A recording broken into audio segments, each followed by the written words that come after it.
News chief Washington correspondent, Major Garrett, yes, CBS, yes, hi. Major Garrett. Major, that's nonsense, and you should know better. Is Major out of the doghouse? The answer is yes.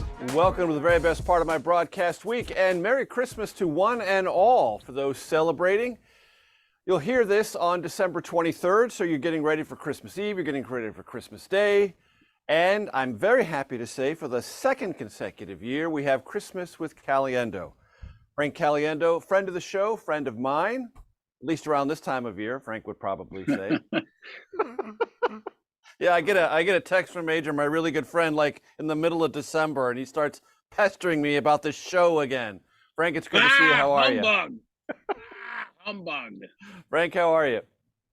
Well, it's good to finally hear back from you. You know, like you said, once a year. Christmas Majoris, yes. I call it. Yeah, it's a real treat. Harlan Williams, it's a little treat there, my friend. This one's an obscure impression for about 7 people. Think something about Mary. Okay, look it up. Look it up, kids. It's worth your while. So when we were setting this up, of course, ladies and gentlemen, watching on CBS News Streaming and on Paramount Plus, this is a Zoom interaction. Frank Caliendo lives in the Phoenix area. And right before we set this show in motion, it was clear to me that Frank Caliendo, one of comedy's great impressionists, is workshopping maybe, that sound you hear when you put a Zoom together. How does that go again, Frank? I have to think about it. Recording in progress. One more time. It's creep. It's recording in progress. There we go. So we did this show last year. It was a great show, and I'm so happy to be doing it again this year. So, Frank, I want to check with you on some things that we talked about last year to see how we're doing on them. So, are you being stalked by any variants currently? Was that a Loki thing? So it was a COVID thing. We talked about Omicron, and you said, okay. I feel like I'm being stalked by variants. Oh, geez. Yeah. Wow. I don't know what. I'm still confused. I guess you listened back to us last year. I guess I should have done some homework. That's the difference between a professional Major and what I do. Is I just show up and hope. And let me be clear, there is no hope and change happening in this interview. Caliendo is having a problem. Can't get there. Very good. Very good. I don't even remember what that was. Do you remember what that was? So when we talked in December of last year, Omicron was sort of the variant that was in the news. Okay, I got it. Okay, everyone was sort of closing back down a little bit, and people were feeling a little less settled, and people were getting more nervous about it. And okay, I went straight to Marvel, because I'm always tithinking Tony Stark, and I was thinking variants. That's what's going on, and that's what happened in Phase 4, if you will. There was a show called Loki. If you can't guess what it's about or who it's about, you probably don't deserve to be part of the Marvel Cinematic Universe or MCU. I got you. Yeah, so variants. So you're not being stalked as you are currently aware by any known or unknown variants. No, and I don't think I feel like in Arizona they don't even remember COVID existed anymore. So there are several states like that. I've been to a few recently, and it's like it never even happened. It was like Surf Pro. I went down the first time I went down to Florida. I did some shows in Tampa earlier than I'd done them anywhere else, and everybody was like, "What are you talking about? What codependency? What video? Is that video game codependency? Is that what it is?" Exactly. No, but I kind of liked it. It was kind of refreshing. I mean, I was sick for a month afterward, but no, I was fine. It was just kind of weird. We were also scared of everything. I was scared of everything. I still have some fears, but at the same time, I'm just like, I can't live like that forever. So, how do you think? How do you remember that period of time? Do you think, in your own Frank Caliendo rear view, we were too cautious? I think so. I think it's easy to look back, right? It's easy to look back and and second guess everything. So and we live in this weird time. I'm going to go Morgan Freeman. We live in a very odd time, Major. A time where information can be true or very, very false.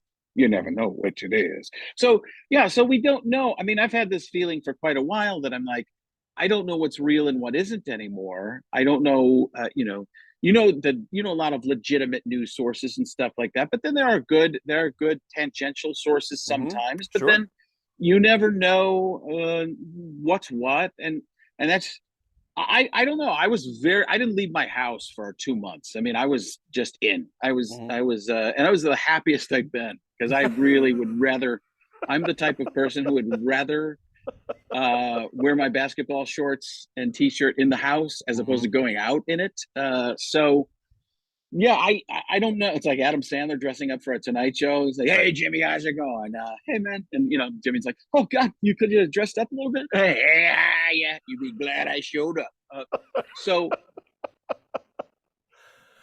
were we a little too cautious? But you don't know, right? We didn't know.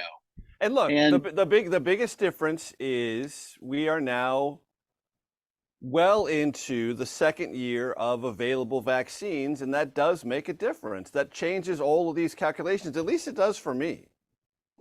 Yeah, I think we just know more. We still don't know everything, but we feel like we know more, and it's been around for a while, so we feel like we know.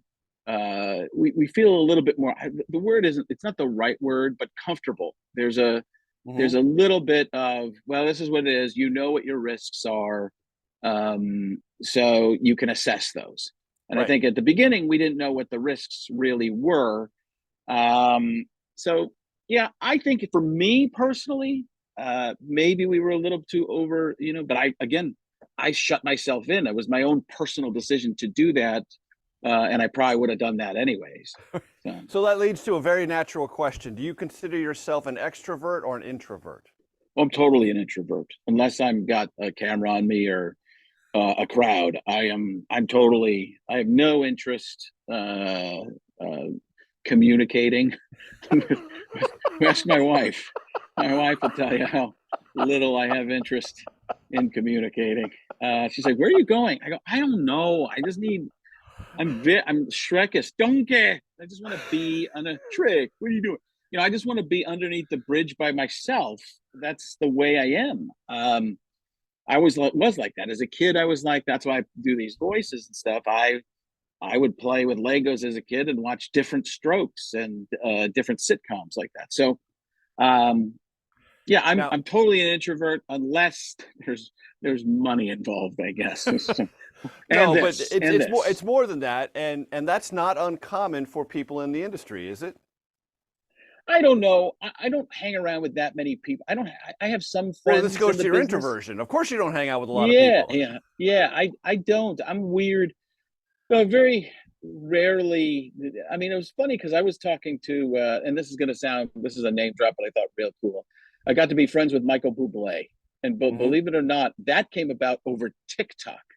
Yeah, I had the Chinese government hack his phone, and then we were friends. No, so we became friends. I even did a little thing at one of his shows in Vegas and stuff like that. But where was I going with this? Oh, he was talking about how he doesn't have a ton of celebrity friends and stuff like that. I was like, I don't even. He's a way bigger star than I am, and I was like, yeah, I don't know that. I don't hang out with that many people. It's kind of I just hang out with my family, and I do business. I do work when I work, and I kind of turn it off. I could have been a lot further in my career had I not been like that, but it's just I like the balance. I saw too many comedians who were unhappy, in life, and you meet them and they're like really funny on stage, and they're really they have the sad clown thing, and you're like, gosh, your whole life is based on your career. If your career's going well. And you never know. That's kind of luck. So Exactly. That is the voice of Frank Caliendo. We are spending yet again Christmas with Caliendo, infinitely better than Christmas with Bublé. I guarantee you, ladies and gentlemen. No way. Back for segment 2 in just 1 second. I will hide stuff that my wife buys just to see if she knows what she bought. And it's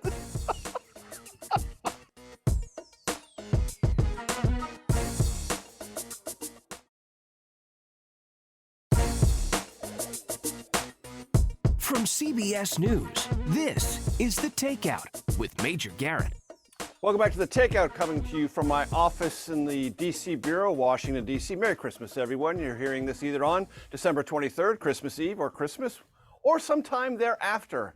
Whenever, happy holidays to you all. Second year in a row, Christmas with Caliendo, I'm very happy to say. So last year when we talked, Frank, you had a couple of observations. We ended the first segment talking about your family, and you told us about the living room in your house in the greater Phoenix area having what you described as a self-fulfillment center with many boxes. Some of them empty, some of them full. And the same boxes are still there, Major. Your teenage children wanting to unionize because they were ordered to move them hither and thon. How's all that working out? Yeah, same boxes are still sitting there, and more have been added to them. It's amazing how it's almost like children's blocks. They're just packed, stacked up, the alphabets on them. It's very. I don't know. I do a thing. I don't know if I told you this last year, but I will hide stuff that my wife buys just to see if she knows what she bought. And it's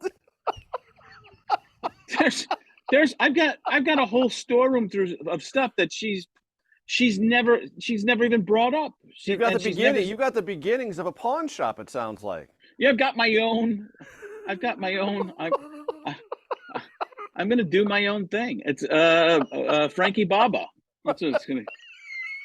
Frankie Baba. I like it. Yeah. That's good. Yeah. She won't even know, right? Yeah, I'm the next. Is it Bezos or Bezos? I hear different people say it different. Bezos. Yeah. Yeah, I'd say that. I'm the next Jeff Bezos after editing. And you also mentioned when we talked last year that you were incorporating gingerly, but with some relish, like that. There's some food references there, ginger and relish. Observations and comedic ones about your wife. How's that going over? Well, I'm just doing it at the house now. I haven't been doing a lot of shows on stage, so I'm just crushing on your podcast and in the self-fulfillment center. I haven't done as much stand-up as I'd actually planned out. We got a lot of family stuff going on. My wife hurt her back, and we've had some neighborhood drama that I'm going to try and turn into a TV show eventually, I think. Oh, good. Yeah, I think there's a lot of personal. I've been trying to really embrace life, and as much of an introvert, which is part of my problem in the business, is go out and do a little bit more and see what's happening in the real world around me, as much as my world can be real. But I haven't actually been on stage a ton. I haven't been doing. I've been writing some. I've been doing some. So I don't know I don't know if it's affirmations or what, but there's a lot of just getting a journal and writing for an hour or so, or 3 pages, half an hour. Just doing that over and over and over to try and unblock the inner writer's block that I've kind of had. That I've been kind of lazy, but at the same time, I'm sometimes just too happy. I'm just too content. Right. And it's one of those things where I like being around my family, although that's starting to change as the kids get. Well, look, as I understand it, your kids are 16 and 18. They're going to be leaving soon. This is your last chance. It's a good time to devote some time to them. Yeah, I mean, that's the thing. That's the thing for me. I've spent a lot of time with my family enough at this point. I think I've really.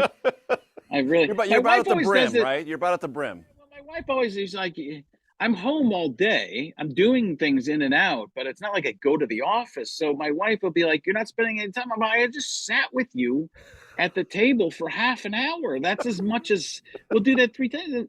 Some people, that's as much as they see each other in a week when they both have jobs.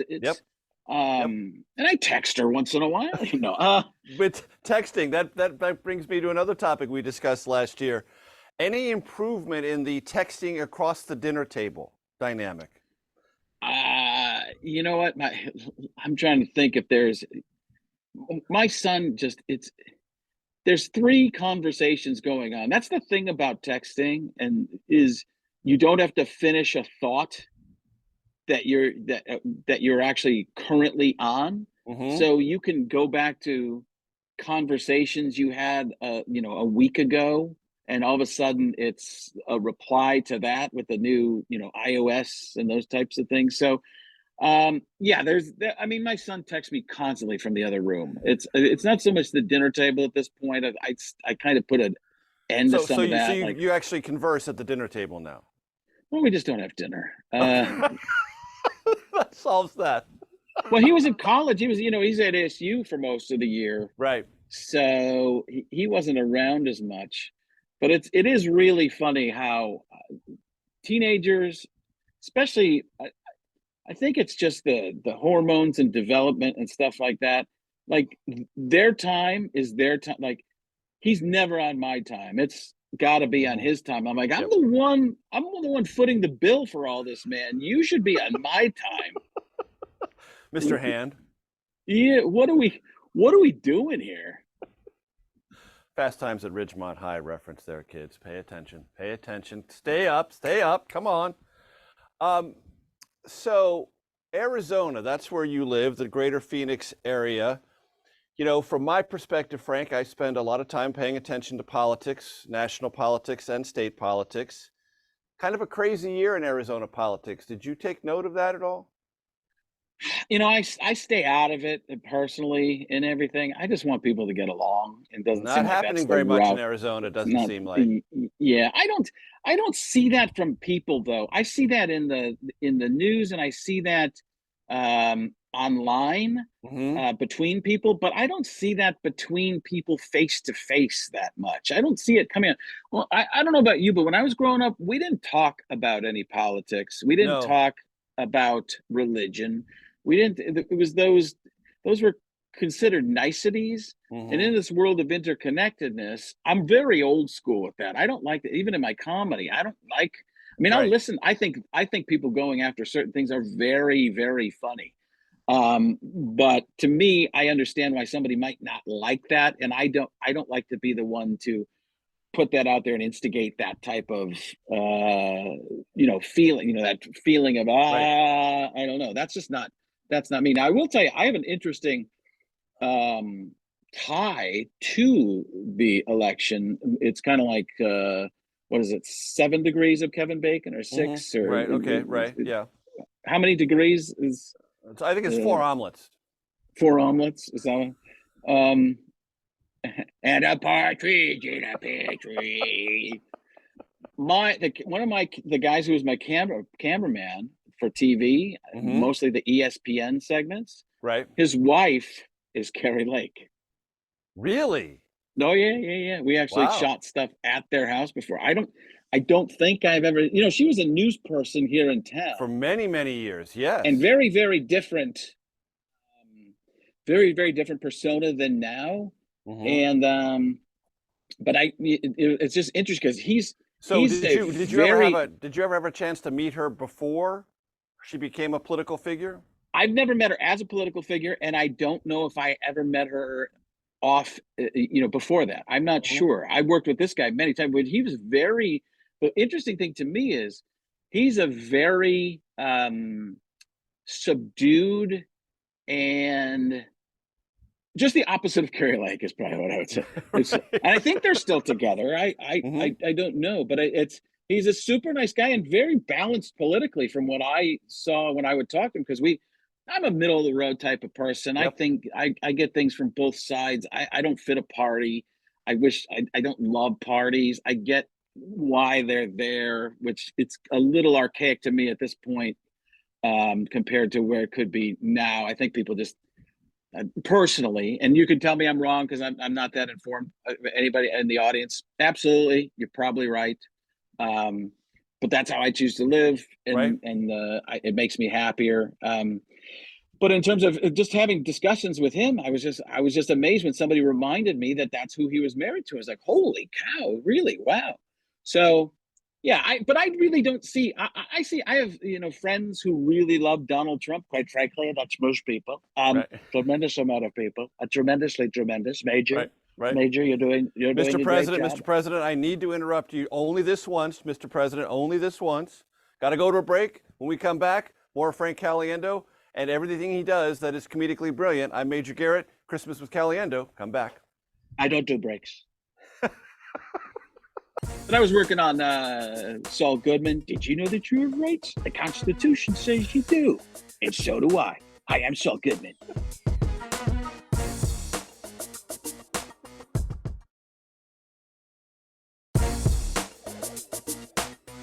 From CBS News, this is The Takeout with Major Garrett. Welcome back to The Takeout. It's Christmas with Caliendo, I'm happy to say, for the second year in a row. Mr. Caliendo was just doing the 45th President of the United States, Donald Trump. Mr. President, please continue. I was just saying I don't take breaks. I never take a break. I was always working, even on the golf course. I did a tremendous job. A lot of people look at you, Major, saying, where's he going to go with this? Is he going to get something that's going to upset some of my audience? But no, Gary, can I call you Gary? Major Gary? Gary Majors? Gary Majors? I've been called worse, Mr. President, yes. I know, I saw President Obama talk to you. Let me be clear. That was a business move. Folks, that's my bad. Folks, what are we doing? Oh, yes, but before you jump into that, when we talked last year, you were still feeling like you were workshopping President Biden. How do you feel about President Biden now? Still working. Not as a president, but as you do it. Still working on it. Come on. Come on, mate. The guy, the thing.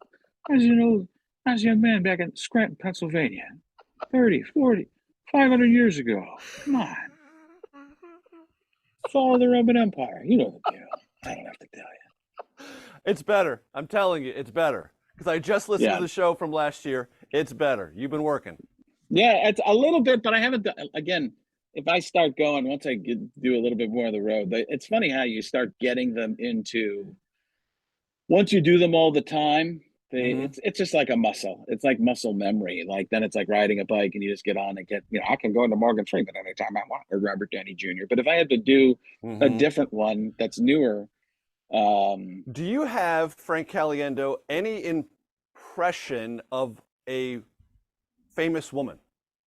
No, I'm not good at it. Yeah, okay. I don't. Did you ever try? Yeah, plenty. Who did you try and just say it doesn't work? I don't even know. I mean, I just know I don't have the register. I don't have the pitch. The vocal range, yeah. Yeah, it sounds like a guy trying to do a female's voice. Right. And people always say why are you doing that in a feminine male voice? I'm like, well, that's actually my girl voice is really, and they're like, you're not good at this. I'm like, well, that's all I got. So, yeah, I've been workshopping a bunch of different ones, but I don't have them where I can do everything with them. So it's like, what are some of the things you're workshopping right now? What are you working on? Paul Giamatti is one of my favorites. Yeah, I believe there are people who understand where we're coming from.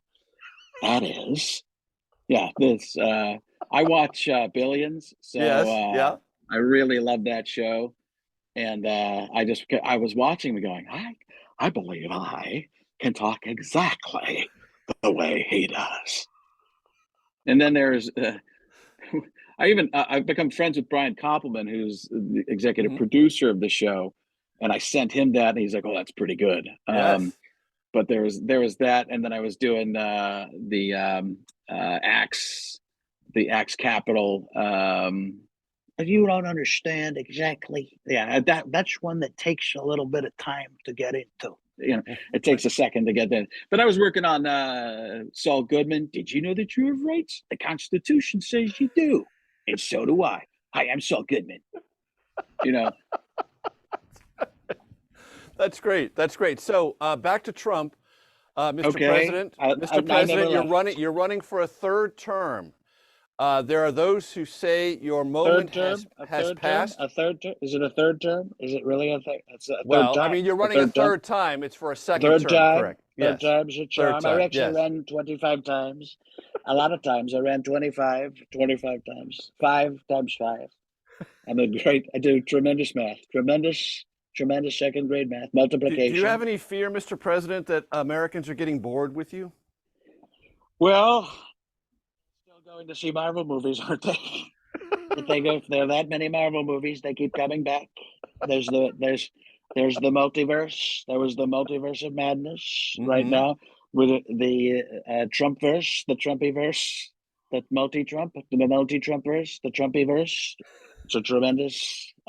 There's a lot of me's, just like 3 Spider-Mans. There's 3 Donald Trumps. We're all tremendous, and this one can shoot webs out of my hair. And Frank, as I understand it, we talked a little bit before the show. You were asked to pick up a gig for Jay Leno, correct? Oh yeah, I filled in for him because he had the accident, which is interesting because I had that. I knew stuff about that before anybody else did, and of course I didn't say anything about it. It's so funny because I'm in a place where I do hear things at certain times about different people and sports and stuff like that, and I never, like, I know a lot of people would use that stuff to further themselves, and me, I'm just stupid. I like friendships better.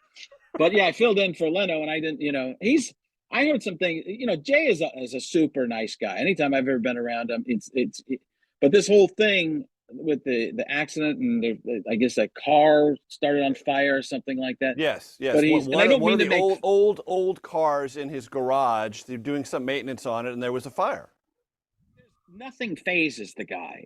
I heard Tim Allen. Read Tim Allen in an interview said Jay was acting like he stubbed his toe, and he's getting skin grafts and saying, "What's the deal with this? Have you seen this thing? Look over here." Listen, if I wasn't born bad enough, right? He's just like that. Right? It's like he could be in a hurricane. There's a lot of rain and wind, but it's gonna be fine. Don't worry about it. Listen, earthquake. There's also an earthquake in the middle of Sharknado. Don't worry about Sharknado. Listen, nuclear warhead. You see that mushroom cloud? That was pretty good. Oh, hey, what are these zombies doing here? Yeah, so he's just, he's one of those guys that nothing seems to faze him. It's funny because I'd watched him on TV in the recent years too, and it's some of the shows he doesn't even dress up anymore. He just gets out of the bed in his pajamas, doesn't do his hair. He's like, "Let's just do this thing, ready?" But yeah, sounds like he's doing okay now. Right. So good. Yeah. And you have any shows coming up? And if so, where can my beloved audience on all sorts of platforms find out about that? FrankOnStage.com will get you to the live dates. The only thing I have scheduled right now is right outside of Phoenix the week before the Super Bowl. So FrankOnStage.com. I know I'm going to be doing something right outside of Utah in Nevada. I think Wendover, Nevada. I'm going to be doing something there in April or May. But right now, the only thing that's on the books and on the, you can see on the website is Copper Blues in Desert Ridge, Arizona, which, like I said, is right outside of Phoenix. But FrankOnStage.com does that. You can find me on the social media at Frank Caliendo. If you can't spell Caliendo, it's the letter C, the word alien, and the word do. And on TikTok and Instagram. See, alien do. That's also an instruction, okay? Yeah. That's the book they show the astronaut kids. See, alien do. See, stop. So Frank, I want to ask you, we got about 1:30 before our next break. Any thoughts on Will Smith, Chris Rock, Oscars? Are they doing it again? No. Round 2. Round 2. Wait to see it. Pretty good. I thought that was weird. I thought it was staged at the beginning. So we all did. Everyone did. I'm still not sure there isn't something like, I don't know. I like I said, I never understand anything. It seems like Chris Rock didn't know it all. So where did you want to go with this? I'm just curious. I mean, first of all, I just think that there is an underappreciated stage presence that Chris Rock exercised in that moment. I think he was totally in shock, right? I mean, you have to stay in reality and because it didn't seem very real. You feel very violated at that point. Oh yeah. And it doesn't seem like it actually happened. That's the thing, is you're in disbelief that type of I had somebody come up and attack me on stage before. It's been a long time, but I was doing a show in South Dakota. I was on stage outside at a college event, and somebody came up and yelled "Diamond Cutter" and tried to do a WWF at the time move on me, and I was like, what the heck? And I was like, I'm done. I'm out. I Right. can't, I don't even know what to do at this point. So, but I'm like a 21, 22-year-old kid at that time. So I didn't know it. It was probably 22-ish. Yeah, probably around 22 years old, 23. So I was just completely lost. But yeah, Chris, I'm doing Leno again. Huge respect for Chris Rock, of course, because he just is, he's the epitome of a pro. And He is. I think the thing with Will Smith is Frank, hold we'll do the that thought. after Hold the the thought. break. Hold the thought. Hold the thought. We'll be back with Frank Caliendo, segment 4 of the Takeout in just one moment. If you have some ethnicity where there's a joke about that ethnicity, you're hearing that same. Is it really offensive? I don't know, but is it really annoying? It definitely is.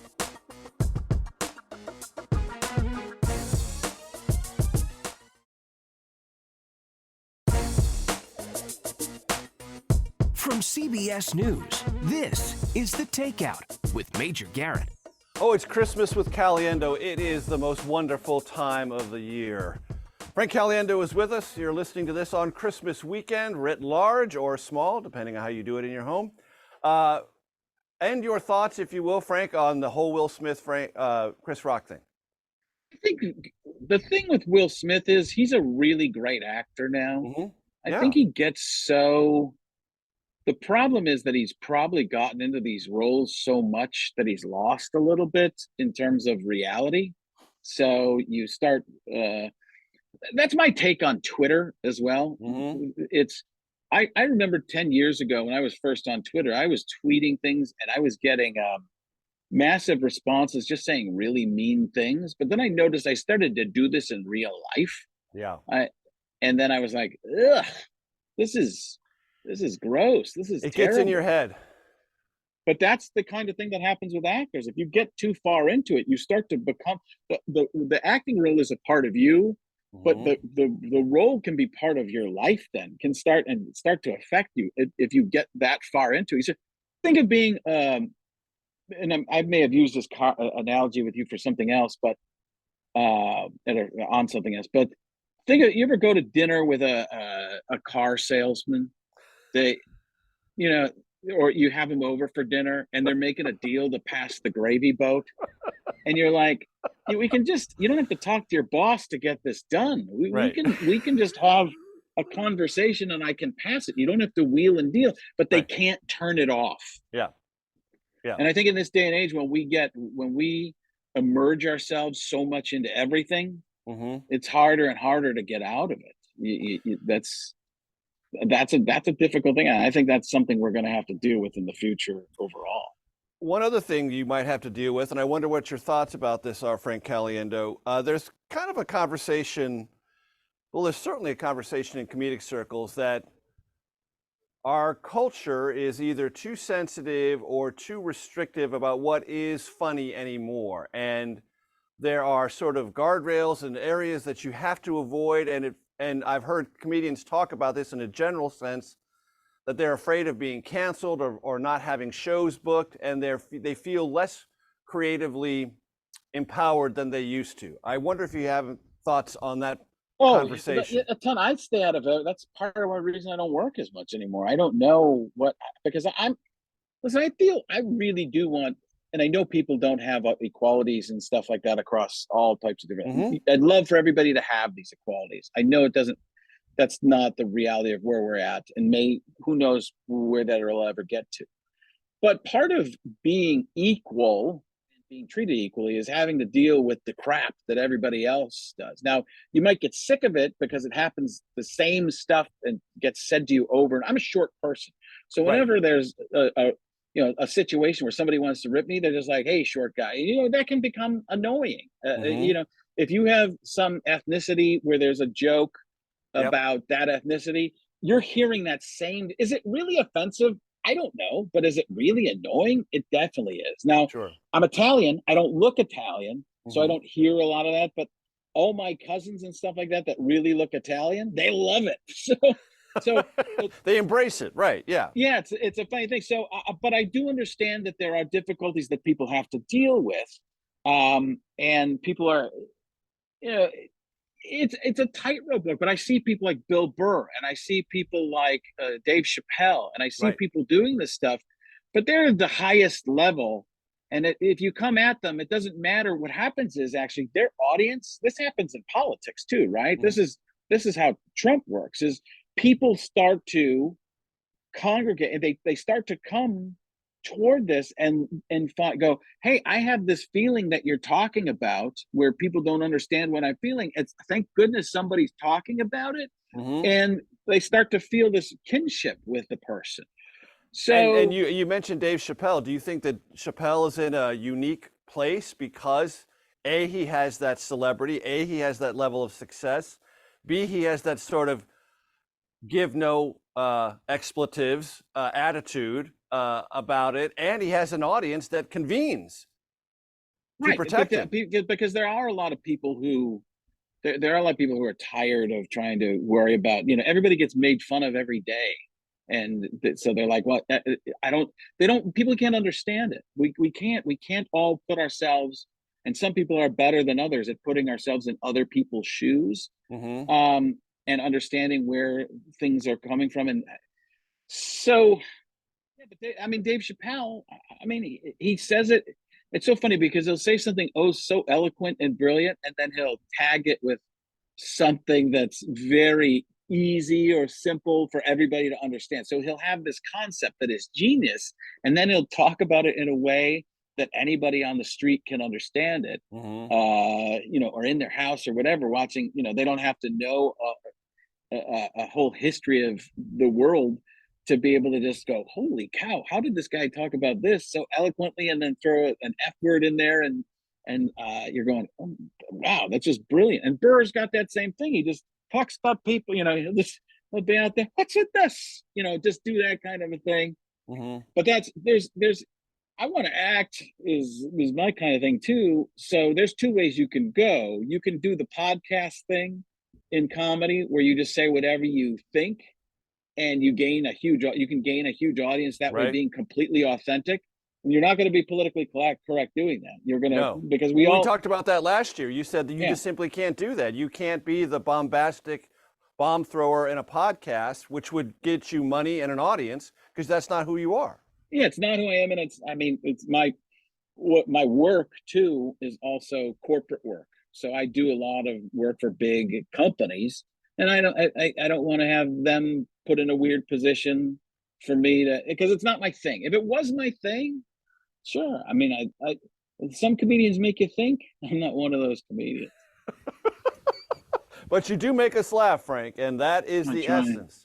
That is the essence. And to continue this conversation just for a couple of seconds, look, comedy is based on understandings. Understandings are based on stereotypes. Stereotypes are also about compare and contrast. Comedy lives in all those areas. And if you can't refer to stereotypes, or you can't refer to compare and contrast, then comedy becomes deadened, it seems to me, at some level. Yeah, and stereotype is such a loaded word. Exactly. Right? That's the connotation of that alone, is we think of stereotype, and you immediately, everybody in the audience, including me and you, probably went cringe. Bad word. It's bad word. But is it? Listen, they're stereotypes because they exist. Right. But they just aren't everybody. So it's what stinks is you don't want to be put in that box if that's not who you are. And I understand that, but listen, we have this base of knowledge, and there's a reason we all know. I'm just going to use Italian people and I'm Italian from Chicago, so I can only tell you about a third of what I know. But that joke right there is proof that reality to that, and you get it, and there's comment, and that might be some sort of stereotype. But I got to be honest with you, I got family from Chicago I shouldn't talk about. And there's some I don't know about, but that's real. And you're not ever going to know about, Frank. And we're going to have to, for the benefit of our radio audience, we need to make this break, wish them a Merry Christmas, and say farewell. For those watching on Paramount Plus, CBS News Streaming, and listening on our beloved podcast platform, stay tuned for your Takeout Outtake Especial, a continuation of Christmas with Caliendo. Few things are better in life. I'm Major Garrett. We'll see you next week. There's so much Christmas stuff around our house. We have 5 or 6 Christmas trees up, and I don't even know one. There might be another one in a box somewhere.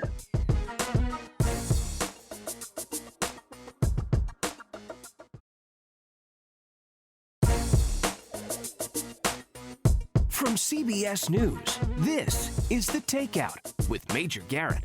Welcome to your Takeout Outtake Especial Christmas with Caliendo. It rings in the season. It's the way to start your brand new year. Frank Caliendo is with us, friend of the show, friend of mine, on a annual basis where I kind of sheepishly text him and say, will you come back on the show? And I will always answer the text, and I will about half the time come on. So, do you have, Frank Caliendo, in your family, any hard and fast, never say die holiday traditions? Oh, you know what? My wife has a lot of traditions that involve me doing work. I don't think I really do. And I think I wish I did. That's something I kind of don't understand about myself and wish I had. My wife has all these little things, like there's no meat on Christmas Eve. She doesn't do that, but I'm eating a burger. So she'll make a special spaghetti sauce used to be with squid, but that was her family's thing that she would do. But there are quite a few different things. My wife has a snow village. I think I told you about that before, with the whole village, and that there's a village in our living room. Not populated by any people, but next to the self-fulfillment center. Yeah, it's there adjacent, right in front of me. Yeah, it's you it's climb that hallmark. over. I'm trying to picture this, Frank. You climb over the box mountain to more like a maze of boxes. Kind of like from The Shining. I was actually thinking more Indiana Jones when the Ark is put away, I think. Right. Yes. Or maybe it's Crystal Skull when it gets put into that warehouse or whatever. So, yeah, I mean, it's just a mess. But there is a full snow village of 3 large tables worth of styrofoam faux snow. And then it's the Hallmark kind of thing. I can't remember. I call it Area 51. I don't think that's what it is. Yes. And I grew up in San Diego, California, so I know what a sunny and warm Christmas morning is like. That's the only ones I really remember as a child. Of course, I live on the East Coast now. There's an obsession on the East Coast with white Christmases and snow and all of those things. What's a desert Christmas like? And that's something, growing up in Wisconsin, that I had to get used to living in California and then here. I mean, it was cold, really cold. We're in the 50s at this point of the year at times, but that's a light fleece. That's all you really need. There's so much Christmas stuff around our house. We have 5 or 6 Christmas trees up, and I don't even know one. There might be another one in a box somewhere that I've hidden. Are they real or fake, Frank Caliendo? They're all fake. Everything's fake. Okay. Yeah, there's a level of laziness here that I'm not going out there. A caveman. Yeah, you're not going to go into that bitter, cold 57 degrees and get a tree. No way. No. It's just too much of an effort. Although putting all this stuff out is, you might have to change your basketball shorts. I mean, come on, that would be an endeavor. There's truth to that. We have the lights on the outside of the house too. We had somebody put them up this year, but it's all to music. Where that house, where you can set your AM radio to a thing as you drive by and hear the music, and it's also playing on the porch. So we have that. It's very Christmassy here, which I love. I like Christmas a lot more with the little kids because it's way more magical. I'm not going to say why, but there's just a level of magic. I'm that old school that I don't talk about, but that level of Christmas morning, kids waking up and the gifts being there's just nothing better than that to me. So this is just a suggestion. It's an idle one from me, Frank. But I think your family would really get into starting a tradition of you in the pink bunny suit from Christmas Story. We do have the fragile. Or Darren box. McGavin could say he looks like a deranged Easter bunny.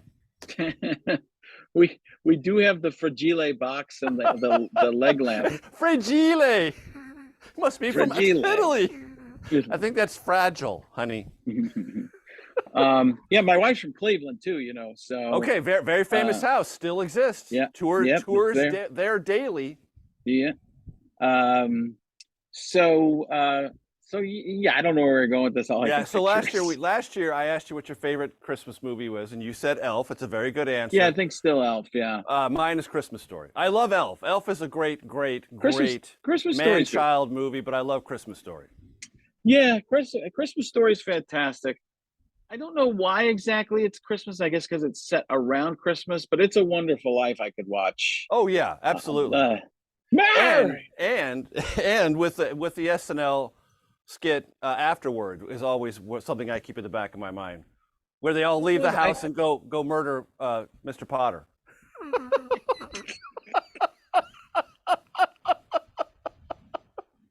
I mean, that is the way that movie ought to end. I mean, that is a modern twist on an old story. It is. It is. It's very different. All right, that's how I'm going to send us out, Frank. Frank, perfect. Thank you. Christmas with Caliendo. Absolutely. There's no better way to spend your holiday weekend. I guarantee it. We'll see you next week, folks. It's Major Garrett. It's been the Takeout.